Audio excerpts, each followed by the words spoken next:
Ang halaga ko raw ay nasa bilyon-bilyong piso. Pero sa sandaling ito, ang halaga ko lang ay ang kapirasong karton na hinihigaan ko sa maruming bangketa ng Quiapo. Dito, sa gitna ng usok, ingay at sa amoy ng pinaghalong pawis at basura, wala akong pangalan. Isa lang akong anino na nilalagpasan, isang dumi sa paningin na pilit iniiwasan. 3 linggo na. 3 linggo na akong si Ignate, ang palaboy na may gusgusing damit, magulong buhok, at mga matang pagod ng tumitig sa kawalan. Ang eksperimentong ito, na nagsimula bilang isang mapait na paraan para patunayan ang aking teorya na ang mundo ay sakim at mapagkunwari, ay unti-unti nang kinakain ang aking pagkatao. Araw-araw, pare-pareho ang tanawin, mga taong nagmamadali, mga tinging mapanghusga, at ang paulit-ulit na tunog ng mga barya na inihahagis sa lata ko na parabang nagtatapon lang ng basura. Nakita ko na ang lahat. Ang babaeng nakaalahas na halos mandiri nang mapadaan sa tabi ko.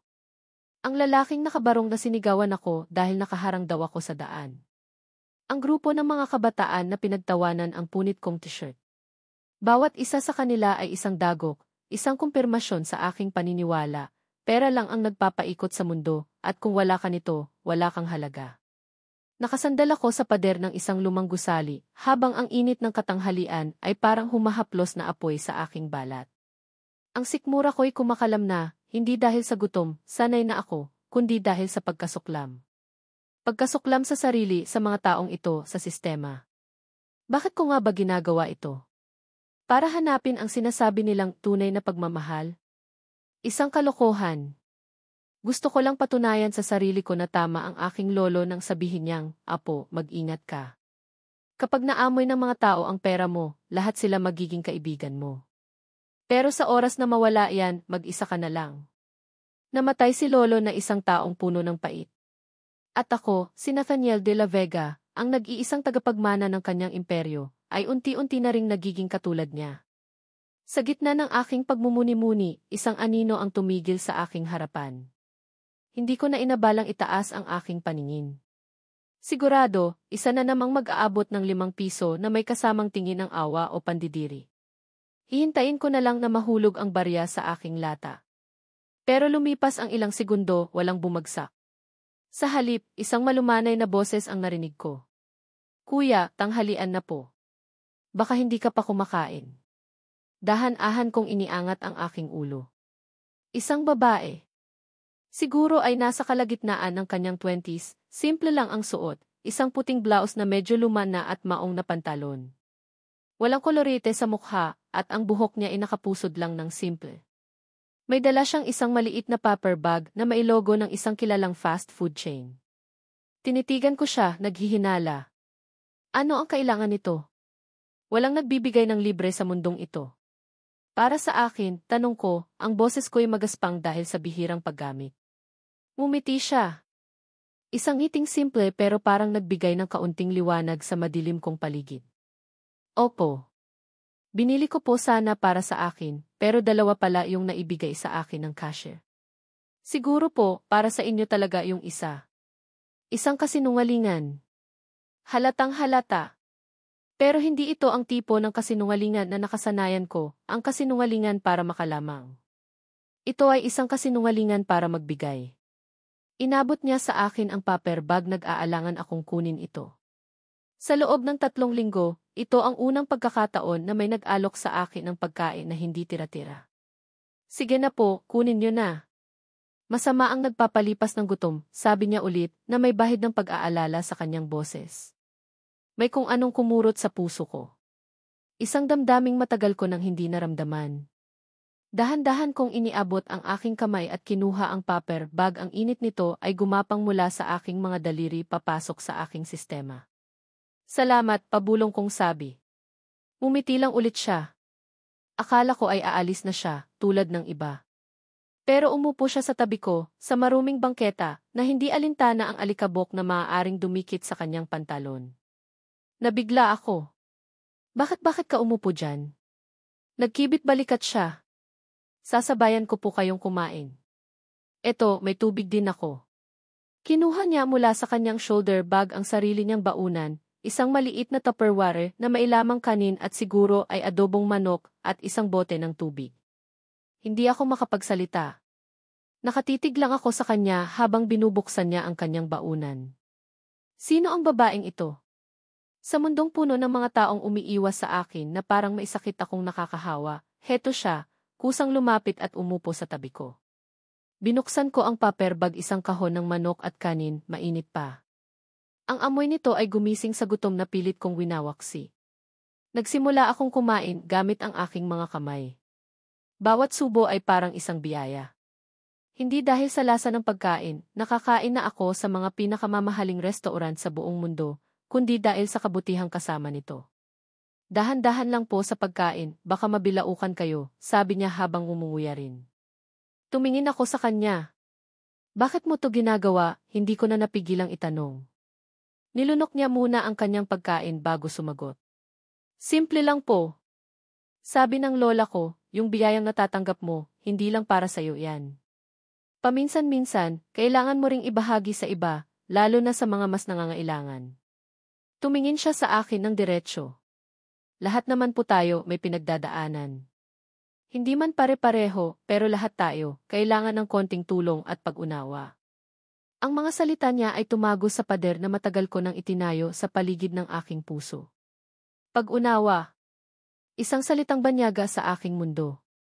Ako nga po pala si Eliza, pagpapakilala niya, inilahad ang kanyang kamay. Tinitigan ko ang kamay niya, pagkatapos ay ang sarili kong kamay na marumi. Umiling ako. Huwag na. Madumi ang kamay ko. Ibinaba niya ang kanyang kamay pero hindi nawala ang ngiti niya. Okay lang po. Ano po ng pangalan niyo? Nate, sagot ko. Ang pangalang ginagamit ko sa mundong ito. Nate, inulit niya. Masarap po ba yung pagkain, Kuya Nate? Tumango lang ako, hindi makatingin sa kanya. Nahihiya ako. Hindi sa aking itsura, kundi sa kung sino ako. Isang bilyonaryong nagpapanggap na pulubi, tinatanggap ang kabaitan ng isang babaeng marahil ay mas mahirap pa kaysa sa karaniwang tao. Ang suot niyang sapatos, medyo pudpud na. Ang bag niya, may kaunting tastas sa gilid. Malinaw na hindi siya mayaman. Pero ang kabaitan niya, hindi matutumbasan ng kahit anong halaga. Taga dito ka lang ba, Eliza? Tanong ko para maiba ang usapan. Dito po ako nagtatrabaho sa malapit, sabi niya, sabay turo sa isang mataas na salaming gusali sa kabilang kalsada. Sa De La Vega Corp. Isa po akong simpleng staff sa accounting department. Parang may humampas na malamig na tubig sa mukha ko. De La Vega Corp. Ang kumpanya ko. Ang gusaling ipinangalan sa pamilya ko. Ang imperyong ako ang mamamahala. Napatigil ako sa pagkain. Ang lahat ng dugo sa aking katawan ay tila umakyat sa aking ulo. Nagtatrabaho siya para sa akin. At hindi niya alam. Hindi niya alam na ang lalaking kaharap niya ngayon, na tinatawag niyang Kuya Nate, at binigyan ng pagkain, ay ang may-ari ng lahat ng pinagpapaguran niya. Ang sisi na hindi pa niya nakikita, na mas kilala bilang si E. Nagsimulang mag-init ang mga mata ko. Hindi ko alam kung dahil sa galit, sa hiya, o sa isang emosyon na hindi ko mapangalanan. Ang buong eksperimento ko, ang buong teorya ko, ay gumuho sa isang iglap dahil sa isang simpleng empleyado na hindi man lang alam ang aking pag-iral. Kuya Nate, okay lang po kayo? Tanong ni Eliza, napansin siguro ang pagbabago sa aking ekspresyon. Namumutla po kayo. Umiling ako at pilit nang umiti. Wala. Okay lang ako. May naalala lang. Pinagpatuloy namin ang pagkain sa katahimikan. Pero ang isip ko ay lumilipad na. Ang plano ko ay manatili dito ng isang buwan, kolektahin ang lahat ng ebidensya ng kasakiman ng tao, at pagkatapos ay bumalik sa aking toring-garing, mas lalong kumbinsido na walang puwang ang tiwala sa mundong ito. Pero ngayon, dahil kay Eliza, nagulo ang lahat. Nang matapos kaming kumain, iniligpit niya ang kanyang pinagkainan at ang basura mula sa akin. Tumayo na siya. Sige po, Kuya Nate. Kailangan ko na pong bumalik sa opisina. Baka malat pa ako. Salamat ulit, Eliza, sabi ko, at sa pagkakataong ito, bukal sa loob ko. Ngumiti siya. Walang anuman po. Kung sakaling magutom po kayo Kinabukasan, hindi na ako bumalik sa pwesto ko sa bangketa. Ang mga salita ni Eliza, at ang katotohanang nagtatrabaho siya sa sarili kong kumpanya, ay umikot sa isip ko buong gabi. Ang eksperimento ko ay tapos na.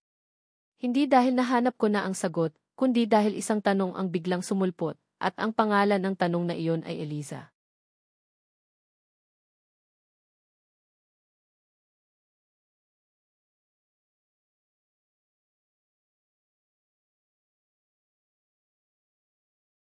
Paano ko siya haharapin? Anong mangyayari kung matuklasan niyang ang Kuya Nate na tinulungan niya ay ang taong pinagsisilbihan niya? Ang hiya ay parang laso na unti-unting kumakalat sa aking sistema. Pero sa ilalim ng laso na iyon, mayroong isang pananabik, isang hangarin na makita siyang muli, na marinig ulit ang kanyang boses. Isang ideya ang nabuo sa aking isipan. Isang ideyang katawa-tawa, desperado, at marahil ay ang pinakamababang bagay na gagawin ng isang Nathaniel de la Vega. Pero hindi na ako si Nathaniel de la Vega. Ako si Nate. At si Nate ay gagawin ang lahat para mapalapit sa nag-iisang taong nagpakita sa kanya ng kabutihan.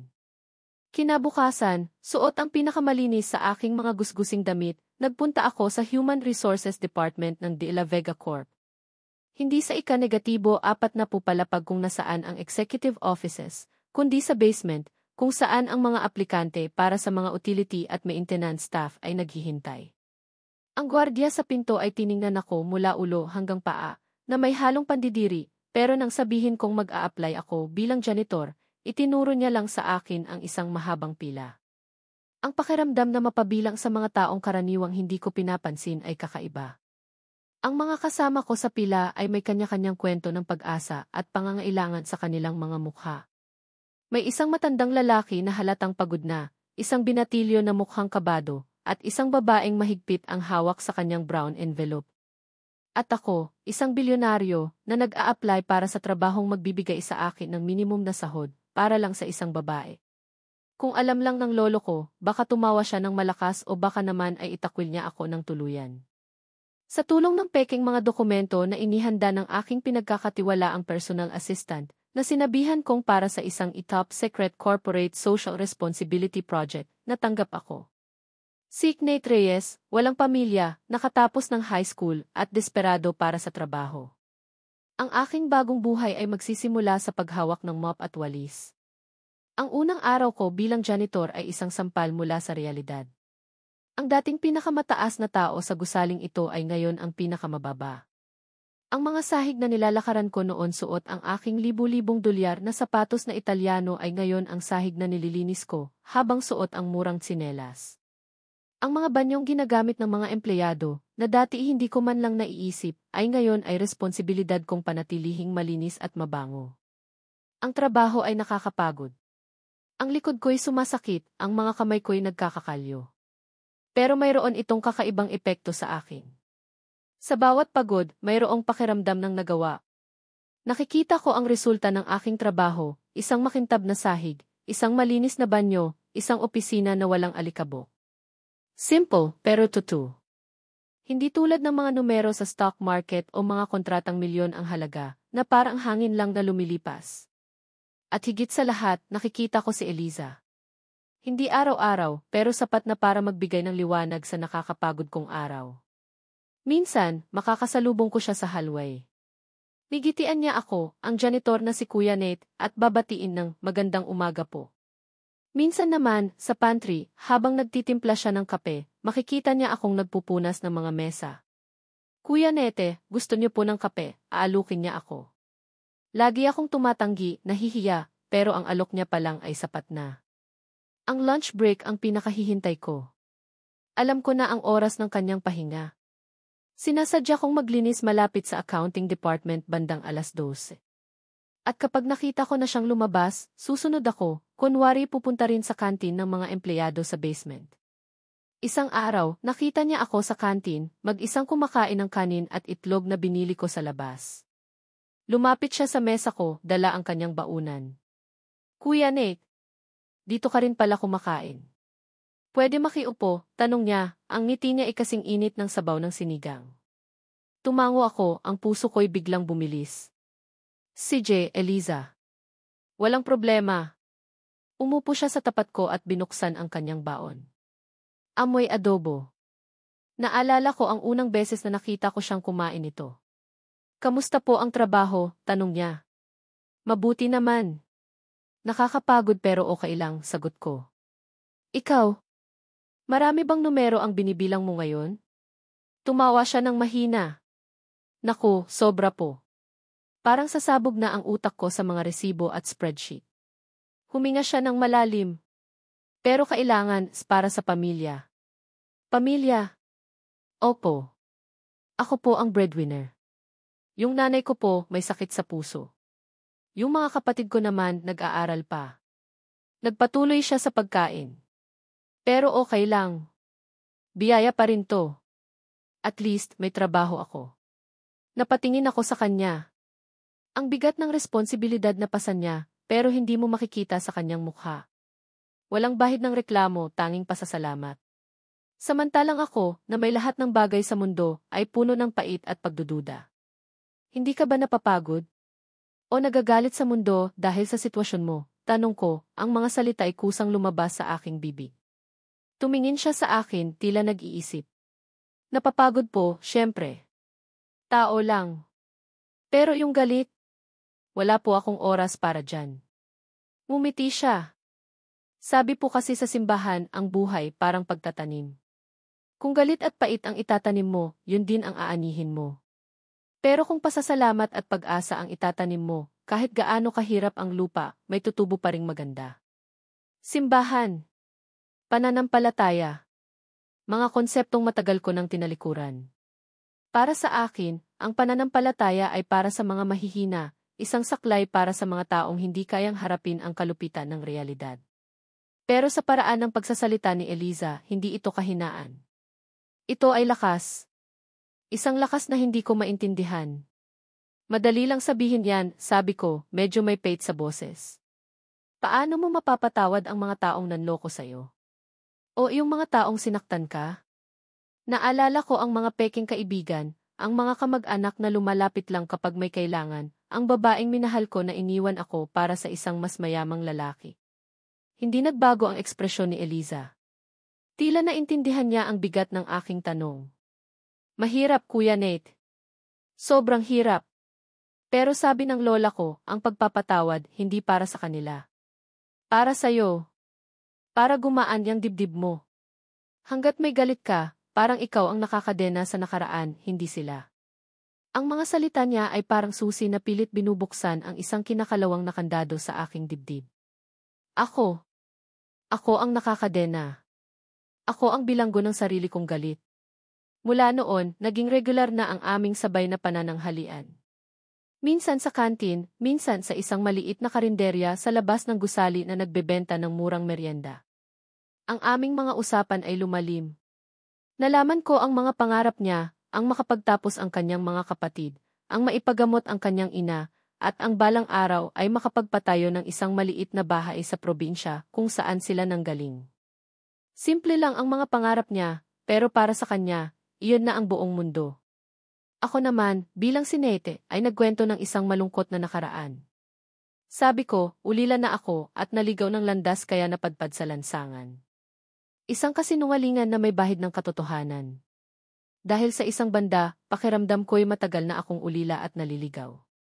Isang Biyernes ng gabi, late na akong natapos sa trabaho. Kailangan kong mag-overtime para mag-general cleaning sa executive floor, ang sarili kong teritoryo. Habang pinupunasan ko ang mahabang mahogany table sa conference room, ang lugar kung saan ako nagpapasya ng mga deal na nagkakahalaga ng milyon-milyon, nakita ko ang aking refleksyon. Ang lalaki sa salamin ay hindi si Nathaniel de la Vega, ang makapangyarihang si. Ito si Nate Reyes, ang janitor. Pagod ang kanyang mukha, may kaunting dumi sa pisngi at pawisan ang kanyang damit. Pero sa mga mata niya, mayroong isang bagay na wala sa mga mata ni Nathaniel. Kapayapaan. Sa unang pagkakataon sa mahabang panahon, hindi ko kinamuhian ang aking nakita. Ang pagod sa aking katawan ay isang paalala na may nagawa akong tunay at kapaki-pakinabang. Ang mga kalyo sa aking kamay ay mga medalya ng karangalan. At naisip ko si Eliza. Ang lahat ng ito, ang pagpapanggap, ang paghihirap, ang pagpapakumbaba, ay hindi na para sa aking mapait na eksperimento. Para na ito sa kanya. Dahil sa kanya, nagsisimula akong matuto ng mga aral na hindi kayang ituro ng Harvard o ng kahit anong business school. Ang aral ng pagpapakumbaba, ng pagpapatawad, at ng paghahanap ng halaga sa mga bagay na hindi nabibili ng pera. Gusto kong maging isang taong karapat-dapat sa kabaitan niya. Pero paano? Paano ko gagawin yon kung nabubuhay ako sa isang malaking kasinungalingan? Ang pagkamangha ko sa kanya ay unti-unting nagiging pag-asa. Pag-asa na marahil, mayroon pang ang kabutihan sa mundo. At ang pag-asang iyon, nakakatakot man, ay mas malakas kaysa sa lahat ng pait na matagal ko ng kinimkim. Ang tanong na lang, hanggang kailan ko kayang panindigan ang pagiging si Nate? Lumipas ang mga linggo na naging buwan. Ang pagiging Nate ay hindi na isang papel na ginagampanan, ito na ang aking pang-araw-araw na realidad. Ang mga kalyo sa aking kamay ay kumapal, ang katawan ko inasanay na sa pagod, at ang mga mukha ng kapwa ko empleyado sa maintenance department ay naging pamilyar na. Naging kaibigan ko si Mang Cardo, ang pinakamatandang janitor, na laging may baon na kwento tungkol sa kanyang mga apo. Naging kabiruan ko si Lito, ang messenger, na palaging nangangarap manalo sa loto. Sila ang mga taong dati ay anino lang sa aking paningin, pero ngayon ay may mga pangalan, pangarap at problema. Pero ang sentro ng munting mundo kong ito ay nanatiling si Eliza. Ang aming pagkakaibigan ay lumalim, higit pa sa sabay na pagkain sa kantin. Nagsimula na kaming maglakad pa uwi. Dahil sa iisang direksyon lang naman daw kami, kahit na ang totoo'y malayo pa ang lalakarin ko papunta sa maliit na apartment na tinutuluyan ko para lang mapanatili ang aking katauhan. Ang paglalakad na iyon ang naging paborito kong parte ng araw.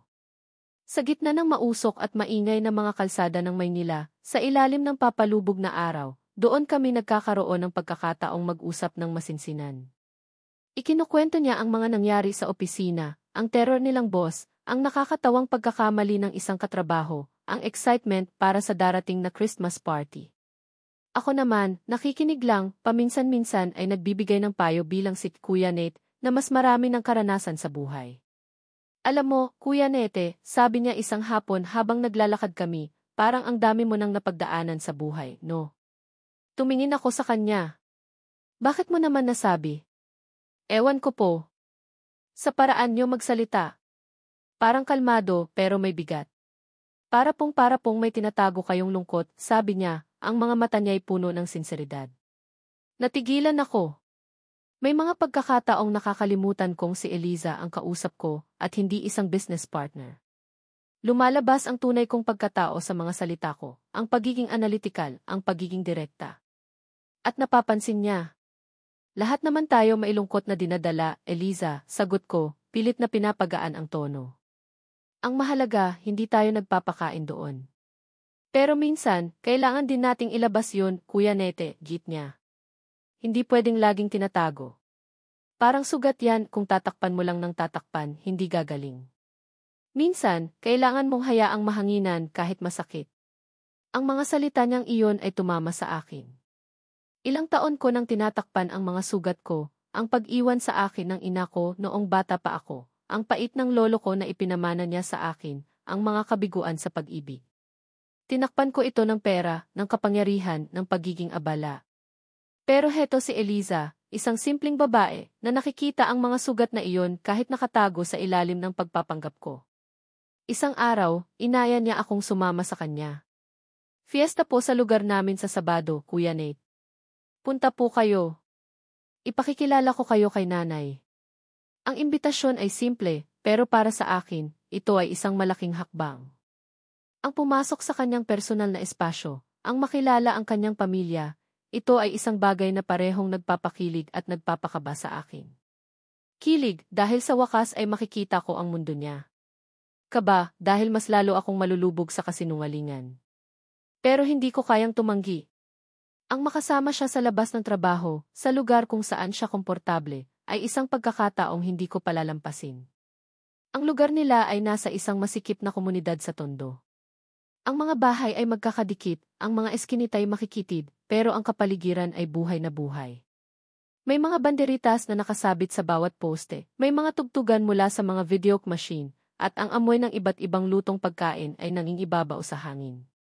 Ito ang Pilipinas na hindi ko kailanman naranasan, ang Pilipinas na masaya sa kabila ng kahirapan, na nagdiriwang bilang isang komunidad. Sinalubong kami ni Aling Martha, ang nanay ni Eliza. Isang babaeng may malumanay na ngiti, kahit na baka sa kanyang mukha ang karamdaman. Nay, ito po si Kuya Nete, yung katrabaho ko pong kinukwento ko sa inyo, pagpapakilala ni Eliza. Naku, iho, salamat sa pagdating, sabi ni Aling Martha, ang boses niya ay mahina pero mainit. Tuloy ka. Huwag kang mahihiya. Ituring mo na parang bahay mo to. Ang bahay nila ay maliit lang. Ang sala ay siya na ring kainan at tulugan. Ang mga gamit ay luma na pero malinis at maayos. Sa isang pader ay nakasabit ang mga diploma ng mga kapatid ni Eliza at isang malaking imahe ng Sagrada Familia. Ang simpleng tahanang iyon ay puno ng pagmamahal, isang bagay na hindi ko naramdaman sa malaki at malamig kong mansyon. Pinakain nila ako. Adobong manok, menudo, pansit at kanin. Ang pagkain ay simple, pero mas masarap pa kaysa sa mga pagkain sa 5-star hotel na kinakainan ko. Dahil ito ay niluto ng may pagmamahal at ibinahagi ng may kagalakan. Habang kumakain kami, ikinukwento ni Eliza sa kanyang ina ang mga kalokohan ko raw sa trabaho, kung paano ako muntik madulas sa bagong wax na sahig, o kung paano ako natutulog sa bodega kapag lunch break. Pinagtatawanan nila ako, at sa unang pagkakataon, nakitawa ako sa kanila, hindi alintana na ako ang pinag-uusapan. Ang pakiramdam na maging parte ng isang pamilya, kahit saglit lang, ay nakakabighani. Nang gabing iyon, habang naglalakad ako pabalik sa aking apartment, ang puso ko'y puno. Hindi ko na iniisip ang aking eksperimento. Hindi ko na iniisip ang aking yaman. Ang tanging nasa isip ko ay ang ngiti ni Eliza, ang init ng pagtanggap ng kanyang ina, at ang pakiramdam ng pagiging kinete. Nagsimula akong magbago. Hindi lang sa panlabas, kundi sa panloob. Ang dating pait ay napapalitan ng pag-unawa. Ang dating pagkasuklam sa kahirapan ay napapalitan ng respeto sa mga taong lumalaban sa kabila nito. At ang pader na itinayo ko sa paligid ng aking puso ay unti-unti nang nagkakaroon ng mga bitak. Isang hapon, habang nagkakape kami sa paborito naming karinderya, tinanong niya ako. Kuya Nate, kung bibigyan ka ng pagkakataon na baguhin ang nakaraan mo, ano nang babaguhin mo? Tinitigan ko ang aking tasa ng kape. Isang tanong na napakalalim. Dati, ang isasagot ko siguro ay, sana hindi na lang ako ipinanganak na mayaman para lang subukan ang reaksyon niya. Pero ngayon, iba na. Ang gusto kong isagot ay ang totoo. Siguro babaguhin ko ang sarili ko, mahina kong sabi. Sana hindi ako naging mapait. Sana natuto akong magtiwala. Sana naging mas mabuting tao ako noon pa. Tumingin siya sa akin, ang mga mata niya ay tila nakikita ang kaluluwa ko. Hindi pa huli ang lahat, Kuya Nate. Inabot niya ang kamay ko na nakapatong sa mesa at marahan itong pinisil. Ang mahalaga ay kung sino ka ngayon. At para sa akin, isa kang mabuting tao. Ang simpleng paghaplos ng kanyang kamay at ang kanyang mga salita ay parang isang malakas na alon na tuluyang gumiba sa natitirang pader sa aking puso. Sa sandaling iyon, alam ko na. Hindi na ito pagkagusto lang. Hindi na ito paghanga lang. Mahal ko na si Eliza. Mahal ko ang kanyang simpleng ngiti, ang kanyang walang katapusang kabaitan, ang kanyang matatag na pananampalataya. Mahal ko siya hindi bilang si Nathaniel de la Vega, ang bilyonaryo, kundi bilang si Nate, ang janitor. At kasabay ng pag-amin kong iyon sa aking sarili ay ang pagdating ng isang nakakabinging takot. Paano ko sasabihin sa kanya ang totoo? Paano niya mamahalin ang isang taong binuo mula sa kasinungalingan? Ang pag-ibig na ito, na siyang nagbibigay sa akin ng pag-asa, ay siya ring magiging dahilan ng aking pagkabigo. Nang gabing iyon, umuwi akong gulong-gulo. Ang kilig na naramdaman ko kanina ay napalitan ng pag-aalala. Gusto kong sabihin sa kanya ang lahat. Gusto kong ipakilala ang tunay na ako. Pero paano kung sa paggawa ko noon, ay mawala naman siya sa akin ng tuluyan? Ang paglalakbay ng aking pagbabago ay narating na ang pinakamapanganib na kabanata. Ang kabanata kung saan kailangan kong mamili sa pagitan ng komportableng kasinungalingan at ng masakit na katotohanan. At sa alinmang daan ang piliin ko, sigurado akong may isang pusong masasaktan. Ang tanong na lang ay kung kaninong puso iyon.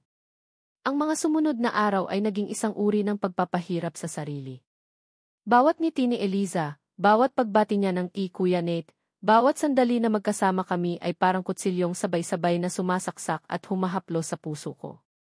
Ang pag-ibig ko para sa kanya ay lumalago sa bawat araw, kasabay ng bigat ng kasinungalingan na pasan ko. Alam kong hindi na ito pwedeng magpatuloy. Hindi ko na kayang tumingin sa kanya sa mata habang nagtatago sa likod ng isang pekeng pagkatao. Hindi ito patas para sa kanya. Hindi ito patas para sa pagmamahal na nararamdaman ko.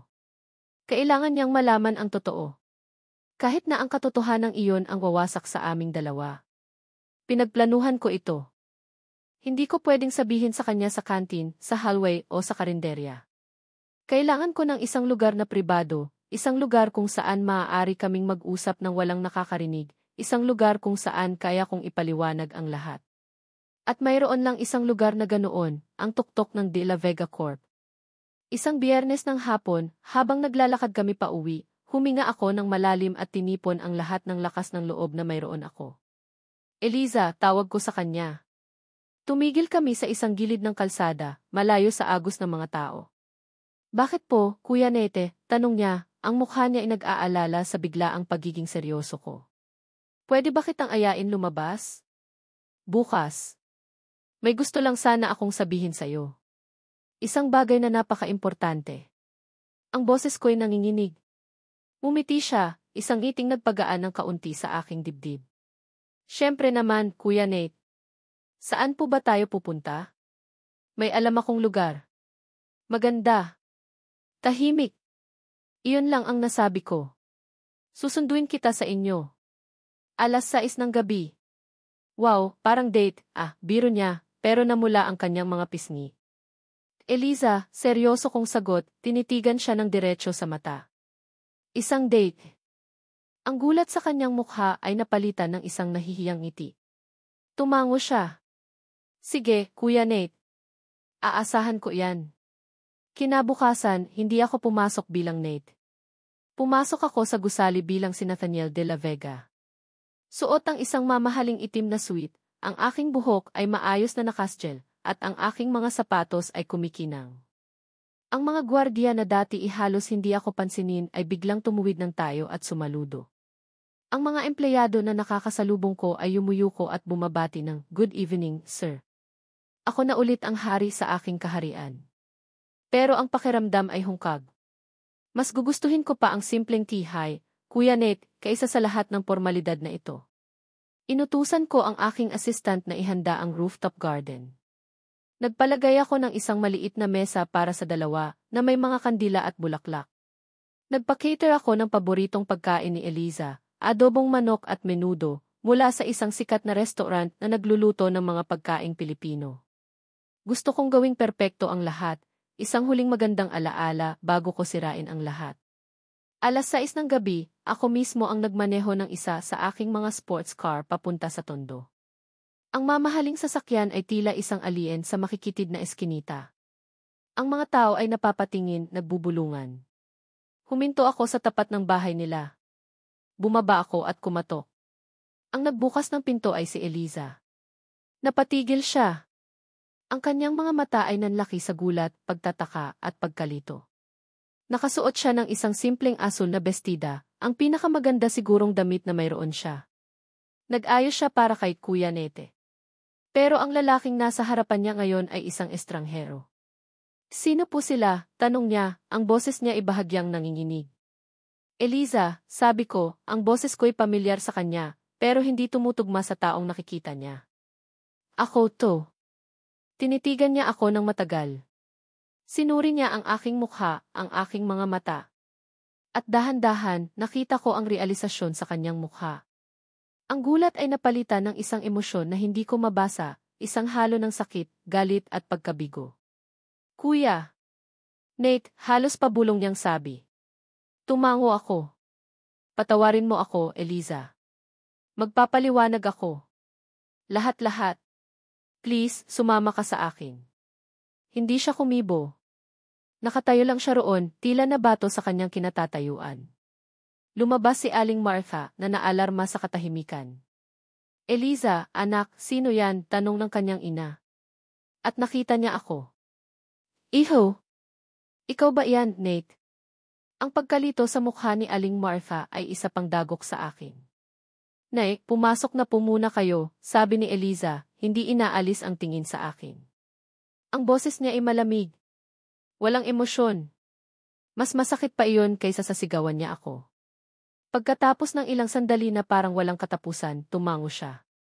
Saan tayo pupunta? Sa opisina, sagot ko. Ang biyahe pabalik sa Makati ay nababalot ng isang mabigat na katahimikan. Hindi siya nagsasalita. Nakatingin lang siya sa labas ng bintana, sa mga ilaw ng syudad na aming dinadaanan. Sinubukan kong magsalita ng ilang beses, pero walang lumalabas sa aking bibig. Anong sasabihin ko? Saan ako magsisimula? Dumaan kami sa exclusive elevator papunta sa rooftop. Nang bumukas ang pinto at nakita niya ang setup, ang hardin na naliligo sa malambot na ilaw ng mga parol at kandila, na may tanawin ng buong syudad, wala pa ring nagbago sa kanyang ekspresyon. Umupo siya sa silyang inalok ko, ang kanyang likod ay tuwid na tuwid, ang kanyang mga kamay ay magkapatong sa kanyang kandungan. Umupo ako sa tapat niya. Ang perpektong hapunan na inihanda ko ay tila isang pang-iinsulto. Eliza, ni. Pagsisimula ko, pero pinutol niya ako. Nathaniel de la Vega, sabi niya. Hindi ito isang tanong. Ikaw si Ellie. Ang may-ari ng kumpanya. Ang big boss. Ang boses niya ay matigas, walang bahid ng tipo na dati niyang ginagamit. Tumango ako. Isang mapait na tawa ang kumawala sa kanyang mga labi. Wow! Just wow! Umiling-iling siya, tila hindi makapaniwala. Ang tanga-tanga ko. Lahat ng mga tao sa opisina, pinapangarap na makita ka. Ako pala, araw-araw ng kasama, kasabay pang kumain. Ang janitor. Ang palaboy na tinulungan ko. Tumingin siya sa akin at ngayon, nakita ko na ang emosyon sa kanyang mga mata. Galit. Puro nag-aapoy na galit. Bakit? Tanong niya. Anong laro to, Dinlith de la Vega? Trip mo lang bang paglaruan ang mga mahihirap? Gusto mo bang malaman kung gaano kami kadesperado, kung gaano kami kadaling mauto? Part ba to ng isang research para sa bagong business venture mo? A study on the gullibility of the lower class. Bawat salita niya ay isang latigo na humahagupit sa akin. Hindi, Eliza. Hindi ganoon eh. Huwag mo akong tawaging Eliza, sigaw niya, at sa wakas, bumigay na siya. Ang mga luha ay nagsimulang mamuo sa kanyang mga mata. Wala kang karapatan. Ang kilala mo ay si Eliza, ang tangang empleyado mo. Pero hindi mo ako kilala. At siguradong hindi kita kilala. Pakinggan mo muna ako, please, pagmamakaawa ko, ang boses ko'y desperado na. May dahilan ako. Noong una, isa itong eksperimento. Mapait ako sa mundo, Eliza. Akala ko, lahat ng tao ay sakim, na lahat ay may presyo. Gusto kong patunayan sa sarili ko na tama ako. So, naging specimen mo ako. Naging ginyapig mo sa social experiment mo. Hindi. Ikaw ang sumira sa eksperimentong iyon. Ikaw ang nagpatunay na mali ako. Noong araw na binigyan mo ako ng pagkain, noong umupo ka sa tabi ko sa maruming bangketa doon pa lang, gumuho na lahat ng pinaniniwalaan ko. Ikinuwento ko sa kanya ang lahat. Ang tungkol sa lolo ko, ang aking malungkot na nakaraan, ang aking pagkasuklam sa yaman at sa mga taong nakapaligid dito. Ikinuwento ko kung paano ako pumasok bilang janitor para lang makita siyang muli. Kung paano ang bawat araw na kasama ko siya ay nagpabago sa akin.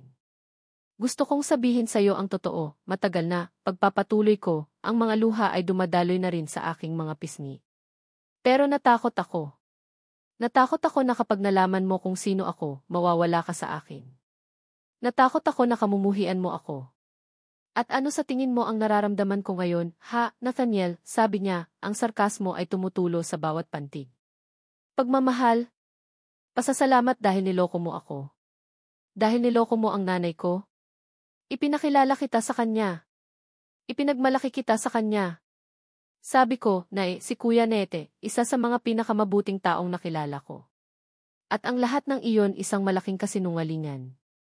Tumayo siya. Hindi ko na kayang makinig. Hindi ko na kayang tingnan ka. Eliza, please. Mahal kita, sabi ko, ang mga salita ay desperadong kumawala sa aking bibig. Ito na ang huling baraha ko. Ang katotohanang pinakatatago ko. Huminto siya sa paglakad. Dahan-dahan siyang lumingon at ang itsura ng kanyang mukha ay isang bagay na hinding-hindi ko malilimutan habang ako'y nabubuhay. Isang halo ng matinding sakit at pagkamuhi. Pagmamahal, ulit niya, ang boses niya ay puno ng lason. Hindi mo alam ang kahulugan ng salitang yan. Ang alam mo lang ay manloko. Ang alam mo lang ay bumili ng mga bagay kahit mga tao. At ako, isa lang ako sa mga pinakabago mong nabili, di ba? Pero pasensya ka na, Dimitri de la Vega. Hindi ako for sale. Tinalikuran niya ako at naglakad palayo. Ang bawat hakbang niya ay parang isang pako na ibinabaon sa aking dibdib. Wala akong nagawa kundi panoorin siyang mawala sa dilim. Iniwan akong mag-isa sa tuktok ng aking mundo, sa gitna ng perpektong i-date na naging isang bangungot. Ang sikreto ay nailabas na. At tulad ng aking kinatatakutan, sinira nito ang lahat. Nawala siya. At sa pagkawala niya, para na ring nawala ang lahat ng pag-asa at liwanag na dinala niya sa madilim kong buhay. Lumipas ang isang linggo na parang isang taon. Isang linggo ng impyerno. Hindi na pumasok si Eliza sa trabaho. Nag-file siya ng immediate resignation. Ang mesa niya sa accounting department ay bakante na, isang tahimik na paalala ng aking pagkakamali. Si Kuya Nate ay bigla na lang ding naglaho, at ang tanging paliwanag na kumalat sa maintenance department ay umuwi na raw ito sa probinsya. Walang nakakaalam ng koneksyon. Walang nakakaalam ng katotohanan maliban sa aming dalawa. Bumalik ako sa pagiging si Nathaniel de la Vega ng buo. Pero ang kaluluwa ko ay naiwan sa pagiging si Nate. Ang mga meeting ay naging walang kwenta. Ang mga reports ay naging mga numero lang na walang kahulugan. Ang mansyon ko ay naging mas malamig at mas malaki. Araw-araw, paggising ko, ang unang naiisip ko ay siya. Bago ako matulog, ang huling imahe sa isip ko ay ang kanyang mukha na puno ng sakit at galit. Ang pagsisisi ay isang halimaw na walang tigil na kumakain sa akin. Dapat sinabi ko agad. Dapat naging totoo ako mula sa simula. Dapat. Ang mga salitang iyon ay paulit-ulit na tumatakbo sa isip ko. Pero alam kong huli na ang lahat para sa mga dapat. Sinubukan ko siyang tawagan. Ang numero niya ay hindi na makontak. Nagpunta ako sa tondo, suot ang aking simpleng damit, nagbabaka sakaling makausap siya.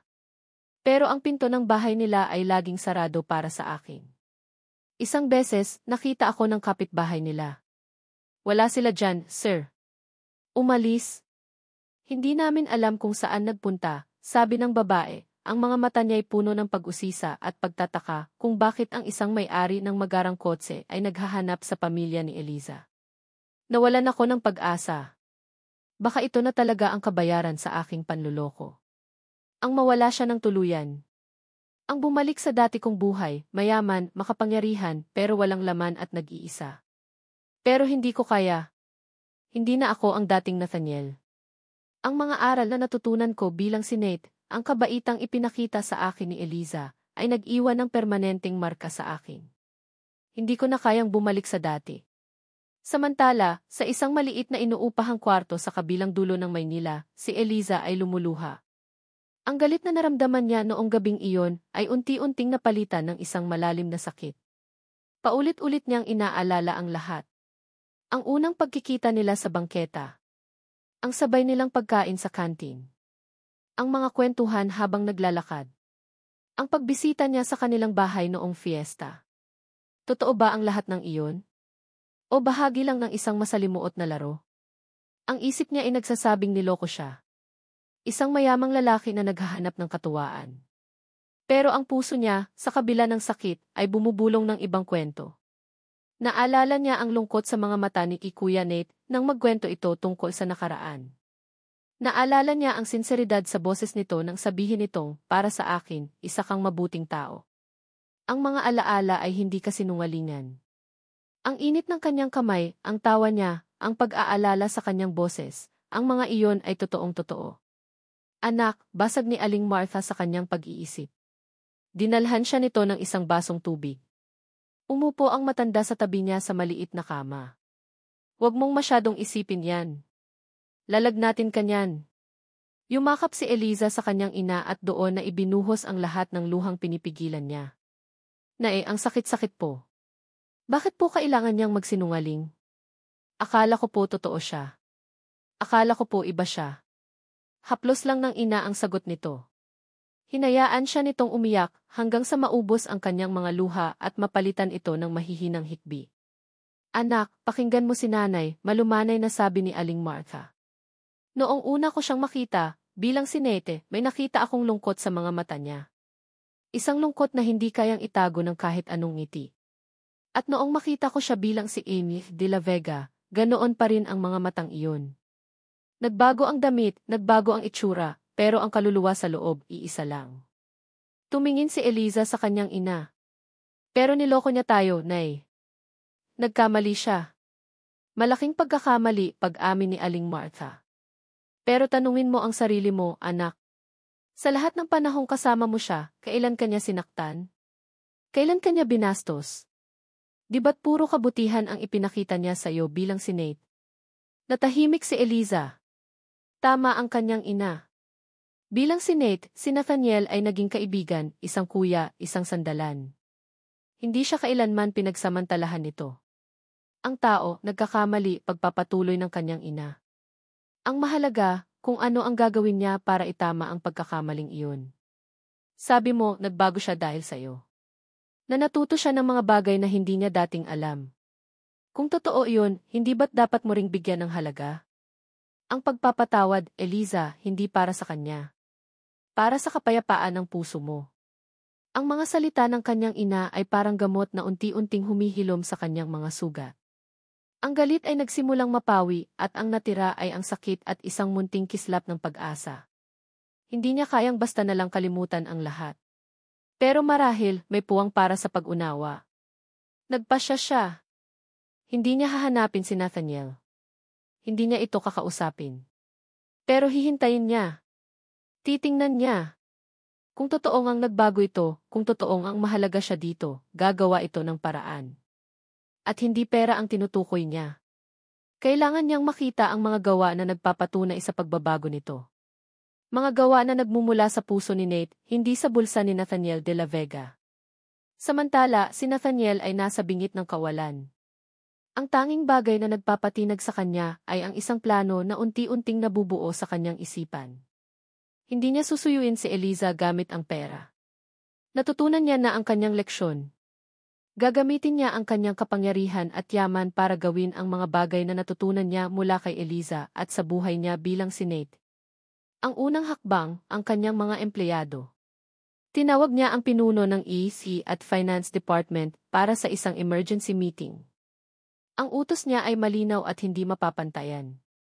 Starting next month, anya, ang boses niya ipuno ng otoridad na matagal nang hindi naririnig sa conference room. I want a 20% salary increase for all rank and file employees. Lahat ng janitorial at maintenance staff ay absorb natin bilang regular employees na may full benefits, regardless of their length of service. I review ninyo ang ating health coverage. Gusto kong masigurado na sakop nito hindi lang ang empleyado, kundi pati ang kanilang mga immediate family members. Walang tanong-tanong. Gawin ninyo. Ang mga opisyal ay natulala, pero walang nangahas na magtanong. Ito ang utos ng hari. Hindi ito ginawa ni Nathaniel para mapansin ni Eliza. Ginawa niya ito dahil ito ang tama.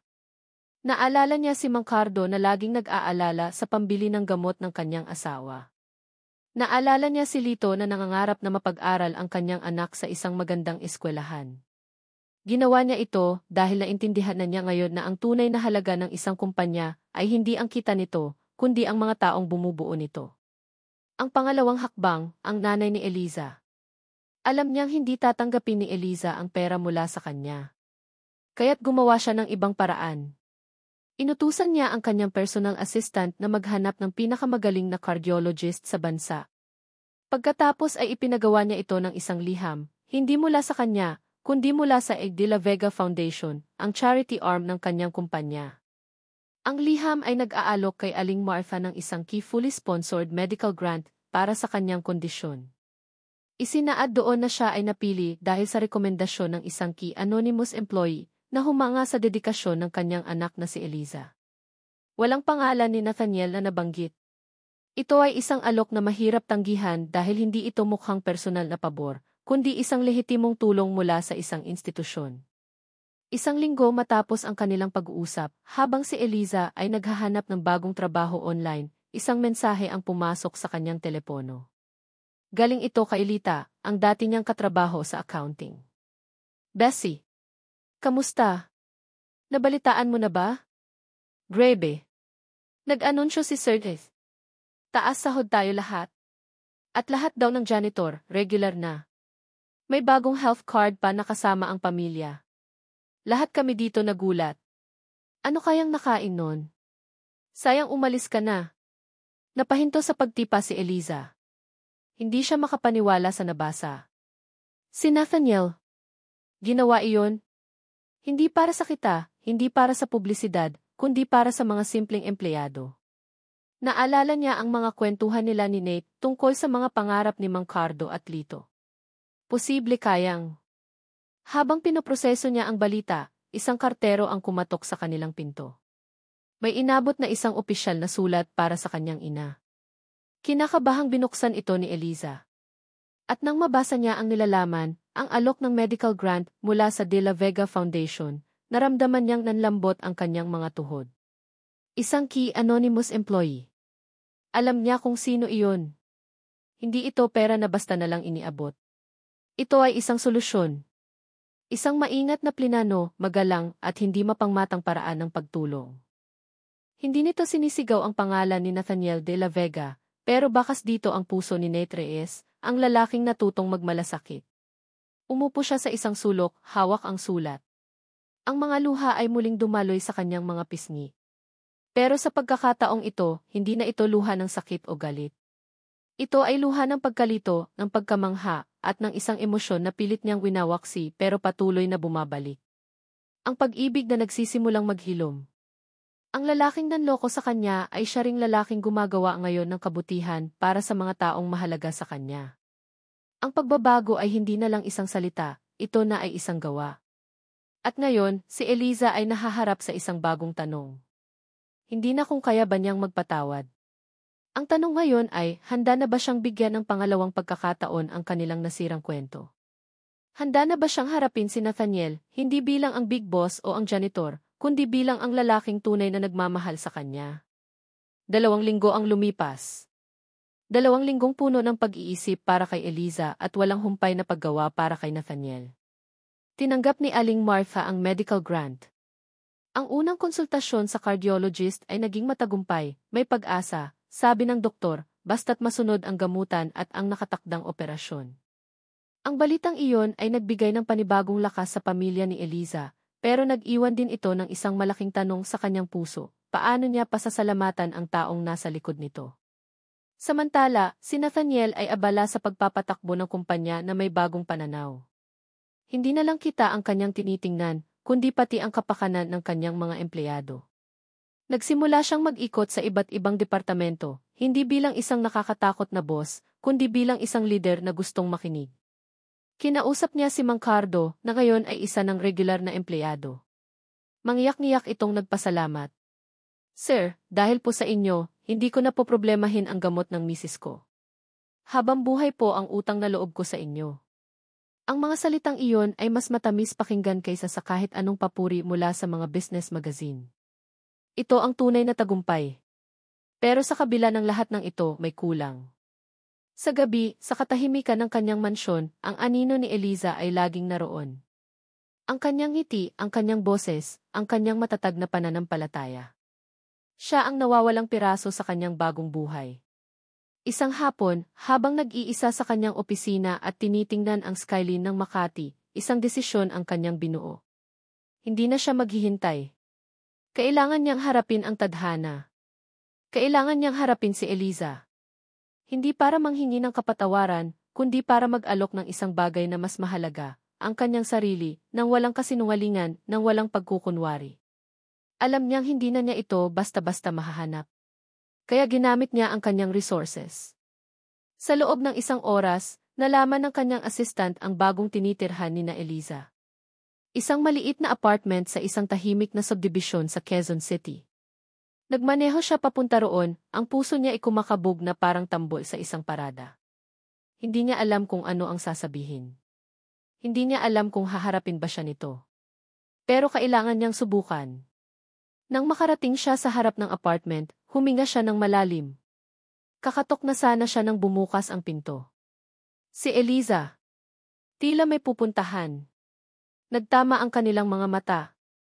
Ang gulat ay muling bumalatay sa mukha ni Eliza, pero ngayon wala na ang galit.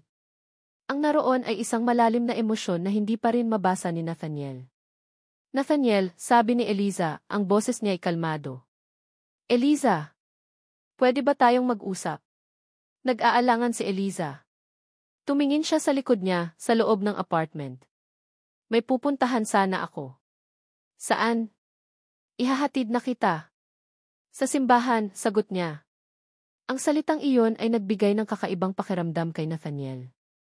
Kung ganoon pwede ba akong sumama? Hindi nakasagot agad si Eliza.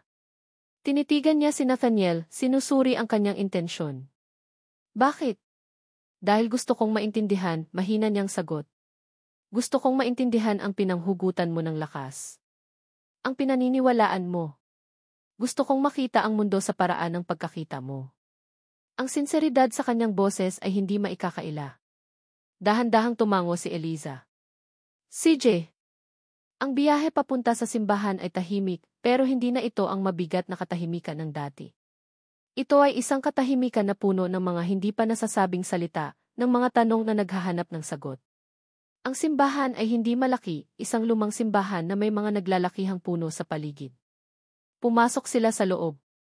Umupo si Eliza sa isang bakanting upuan sa may bandang likuran. Umupo si Nathaniel sa tabi niya, maingat na pinapanatili ang kaunting distansya. Walang misa. Iilang tao lang ang nasa loob, bawat isa'y taimtim na nagdarasal.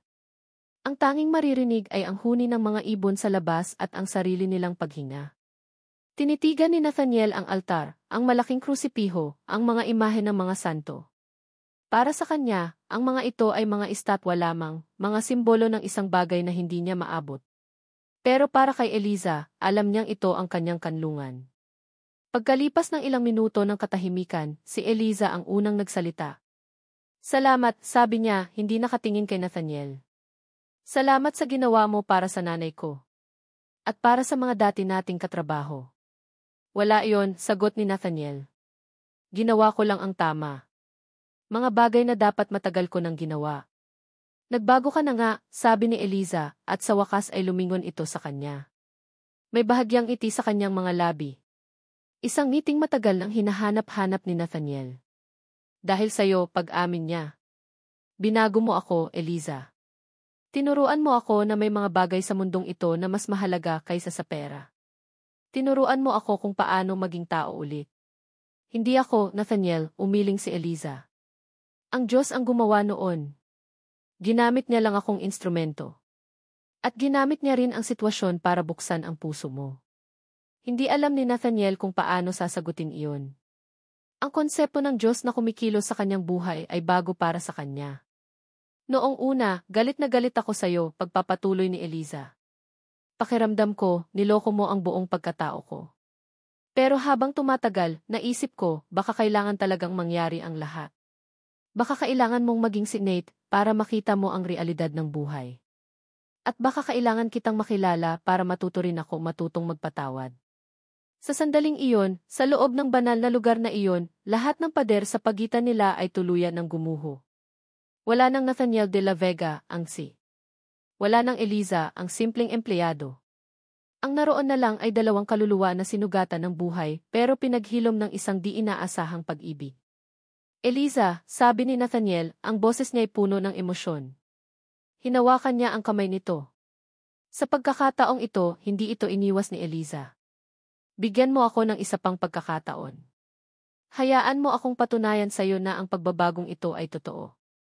Hayaan mo akong mahalin ka, nang walang kasinungalingan, nang walang pagtatago. Hayaan mo akong ipaglaban ka. Ang mga luha ay muling dumaloy sa mga mata ni Eliza, pero ito ay luha ng saya. Natatakot ako, Nathaniel. Alam ko. Ako rin, pag-amin niya. Pero mas takot akong mawala ka ulit. Haharapin natin ang lahat ng magkasama. Kahit anong pagsubok, kahit anong hamon. Hindi na kailangan pa ng maraming salita. Sa pagtango ni Eliza, at sa higpit ng hawak niya sa kamay ni Nathaniel, isang bagong kabanata ang nagsimula. Ang kanilang relasyon ay hindi na binuo sa isang kasinungalingan, kundi sa isang pundasyon ng katapatan, pagpapatawad at pananampalataya. Alam nilang hindi magiging madali. Marami pa silang haharapin. May pamilya si Nathaniel na malamang ay tutol sa isang simpleng babae. May lipunan na husga sa kanilang agwat sa estado ng buhay. Ngunit habang nakaupo sila roon, magkahawak kamay sa harap ng altar, alam nilang hindi na sila nag-iisa. Haharapin nila ang lahat, hindi bilang dalawang magkaibang tao mula sa magkaibang mundo, kundi bilang dalawang pusong pinag-isa ng isang tadhana na mas makapangyarihan kaysa sa anumang yaman o pagsubok. Ang kilig na naramdaman nila ay hindi na mababaw, ito ay isang malalim na koneksyon na handang harapin ang anumang unos.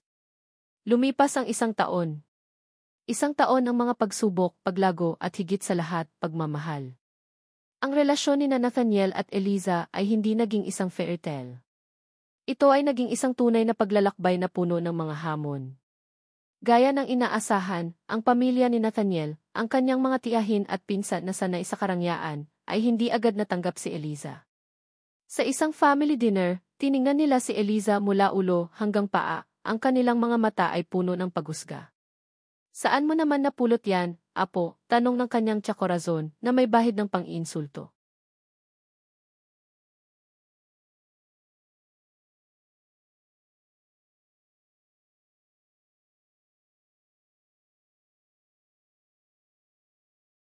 Pero ang Nathaniel na kaharap nila ay hindi na ang dating lalaki na madaling maimpluwensyahan.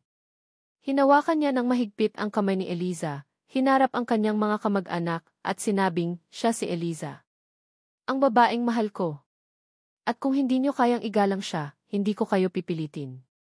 Pero hindi ko rin kayo pipiliting manatili sa buhay ko. Ang katatagang iyon ay nagsilbing pader na nagprotekta kay Eliza. At sa paglipas ng panahon, nakita ng mga kamag-anak ni Nathaniel ang pagbabago sa kanya. Ang dating malamig at malayo na ay naging mas masayahin, mas mapagkumbaba. At unti-unti, natutunan nilang ang dahilan ng pagbabagong iyon ay ang simpleng babae na nasa tabi niya. Naging matagumpay ang operasyon ni Aling Martha. Sa tulong ng pinakamagagaling na doktor at sa walang sawang pag-aalaga ni Eliza at suporta ni Nathaniel, unti-unti itong lumakas. Si Nathaniel ang personal na naghahatid sa kanya sa mga check-up, kinakausap ang mga doktor, at sinisiguradong komportable ito. Sa mga panahong iyon, hindi siya si Nathaniel de la Vega, ang bilyonaryo. Siya si Nate, ang mapagmahal na halos manugang. Nakatapos na rin sa pag-aaral ang mga kapatid ni Eliza, sa tulong ng scholarship program na personal na itinayo ni Nathaniel sa loob ng De La Vega Foundation. Nakahanap sila ng magagandang trabaho, at sa wakas, nagkaroon na ng kalayaan sa pananalapi ang pamilya. Hindi na breadwinner si Eliza, naging katuwang na siya. Si Eliza naman ay hindi na bumalik sa pagiging empleyado. Sa halip, sa tulong ni Nathaniel, itinayo niya ang sarili niyang maliit na social enterprise, isang panaderya na ang mga empleyado ay mga single mother at mga taong galing sa mahihirap na komunidad, katulad ng dati nilang tinitirhan sa Tondo. Ang panaderya ng pag-asa, iyon ang ipinangalan niya rito. Bawat tinapay na niluluto roon ay may kasamang kwento ng pagbangon. Si Nathaniel, sa kabilang banda, ay binago ang kultura ng De La Vega Corp. Naging kilala ang kumpanya hindi lang sa laki ng kita nito, kundi sa pagiging isa sa mga best companies to work for. Ang kanyang mga programa para sa empleyado ay naging modelo sa ibang korporasyon. Natutunan niyang ang tunay na pamana ay hindi ang yaman na iiwan mo, kundi ang buhay na binago mo. Sa kabila ng kanilang mga abalang buhay, sinigurado nilang may oras sila para sa isa't isa. Ang kanilang mga date ay hindi na sa mga mamahaling restaurant. Mas gusto nilang mamasyal sa parke, kumain ng street food, o simpleng manood ng sunset sa may baybayin. Ang mga simpleng bagay na iyon na natutunan ni Nathaniel bilang si Nate, ang naging pundasyon ng kanilang kaligayahan. Isang gabi, isinara ni Nathaniel ang kanyang laptop, tumayo mula sa kanyang grandiosong mesa sa opisina, at tiningnan ang syudad sa ibaba. Ang lahat ng ilaw na iyon ay kumakatawan sa kanyang yaman at kapangyarihan. Pero alam niyang wala sa mga iyon ang tunay na liwanag ng kanyang buhay. Nagmaneho siya papunta sa panaderya ng Pag-asa.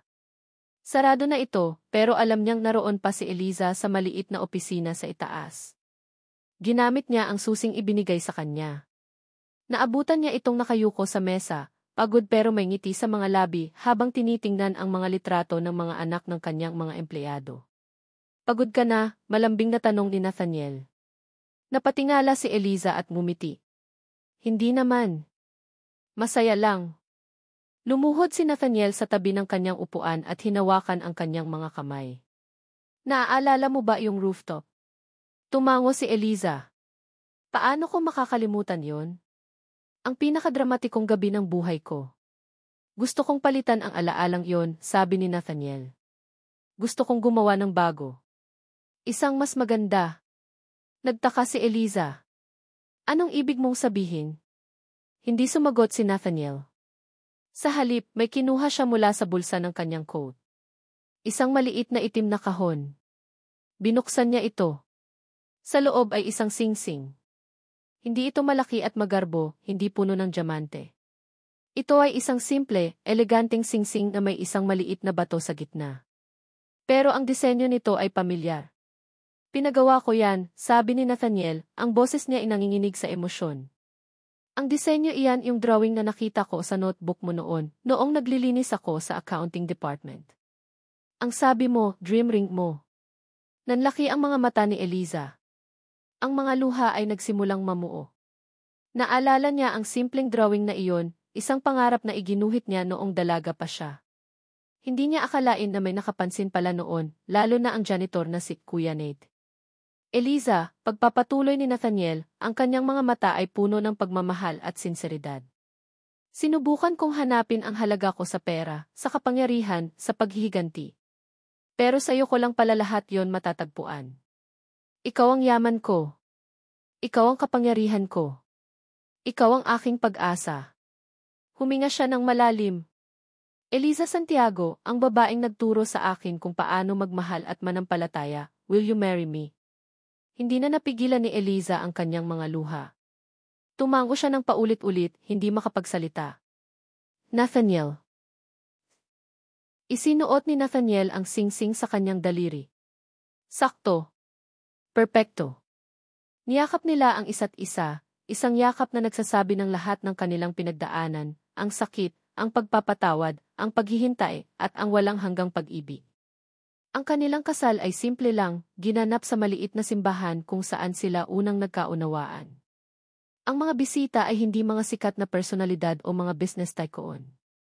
Ang mga bisita nila ay sina Aling Martha, ang mga kapatid ni Eliza, sina Mang Cardo at Lito, ang mga nanay mula sa panaderya ng Pag-asa, at ang mga tapat na empleyado ng De La Vega Corp.